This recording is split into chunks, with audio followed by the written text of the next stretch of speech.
பொன்னியின் செல்வன் திரைப்பட பாடல் பதிப்புரிமை மீறல் விவகாரம் தொடர்பாக சென்னை உயர்நீதிமன்றத்தில் இசையமைப்பாளர் AR ரஹ்மான் தரப்பில் விளக்கம் அளிக்கப்பட்டிருக்கிறது. இது குறித்த கூடுதல் விவரங்களை செய்தியாளர் சுரேஷ் விவரிக்க கேட்போம். சுரேஷ், சென்னை உயர்நீதிமன்றத்தில் இந்த பாடல் பதிப்புரிமை மீறல் விவகாரத்தில் AR ரஹ்மான் தரப்பு என்ன விளக்கம் கொடுத்திருக்காங்க?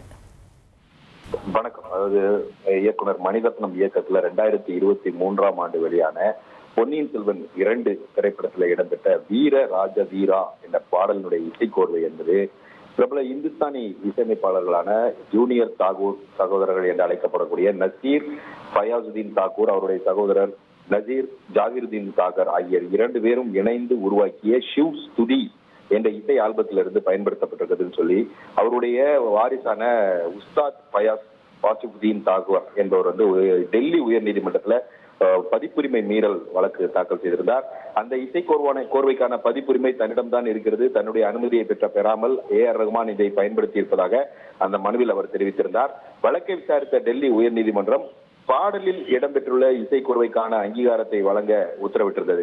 இந்த தனி நீதிபதி உத்தரவை எதிர்த்து AR ரஹ்மான் தாக்கல் செய்த மேல்முறையீட்டு வழக்கை விசாரித்த டெல்லி உயர்நீதிமன்ற 2 நீதிபதிகள் அமர்வு தனி நீதிபதியுடைய உத்தரவை ரத்து செய்தது. அதை எதிர்த்து அந்த தாகூருடைய வாரிசான உஸ்தாத் ஃபயாஸ் தாகூர் உச்சநீதிமன்றத்துல வழக்கு தாக்கல் செய்திருந்தார். இந்த வழக்கு நேற்று முன்தினம் விசாரணைக்கு வந்த போது அந்த குறிப்பிட்ட அந்த இசைக்கோர்வைக்கான அங்கீகாரத்தை ஜூனியர் தாக்கூர் சகோதரர்களுக்கு வழங்குவதாக AR ரஹ்மானும் பட தயாரிப்பு நிறுவனம் தரப்பிலும் ஒப்புக்கொள்ளப்பட்டது. இதை ஏற்றுக்கொண்ட உச்சநீதிமன்றம் இது சம்பந்தமாக 5 வாரங்கள்ல அனைத்து சமூக வலைதளங்களையும் OTT தளங்களையும் விரிவான ஒரு விளக்கத்தை அளிக்க வேண்டும் என்ற ஒரு உத்தரவை பிறப்பித்திருந்தது. இந்த நிலையில இந்த விவகாரம் தொடர்பா AR ரஹ்மான் தன்னுடைய வழக்கறிஞர் நர்மதா சம்பத் மூலமாக ஒரு விளக்க அறிக்கையை வெளியிட்டிருக்கிறார்.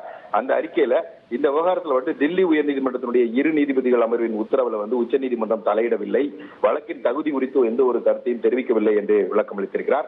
வழக்கு விசாரணையின் போது சுமூக தீர்வு காணும்படி உச்சநீதிமன்றம் அறிவுறுத்தியதின் அடிப்படையில் மட்டும்தான் இந்த அங்கீகாரத்தை வழங்குவதற்கு ஒப்புக்கொண்டதாக AR ரஹ்மான் தன்னுடைய அறிக்கையில் குறிப்பிட்டிருக்கிறார்.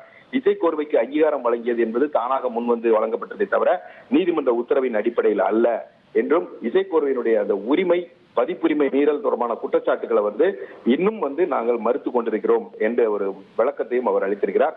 இந்த இசைக்கோர்வையை இயற்றியது யார், அதனுடைய உண்மைத்தன்மை என்ன, காப்புரிமை மீறல் தொடர்பான கேள்விகளுக்கு இன்னும் எந்த ஒரு விடையும் காணப்படவில்லை. அதனால் சட்டப்படி நீதிமன்றத்தில் இந்த விவகாரத்தில் தீர்வு காணப்படும் என்று வழக்கறிஞர் நர்மதா சம்பத் தன்னுடைய அறிக்கையில் தெரிவித்திருக்கிறார். தகவல்களுக்கு நன்றி சுரேஷ்.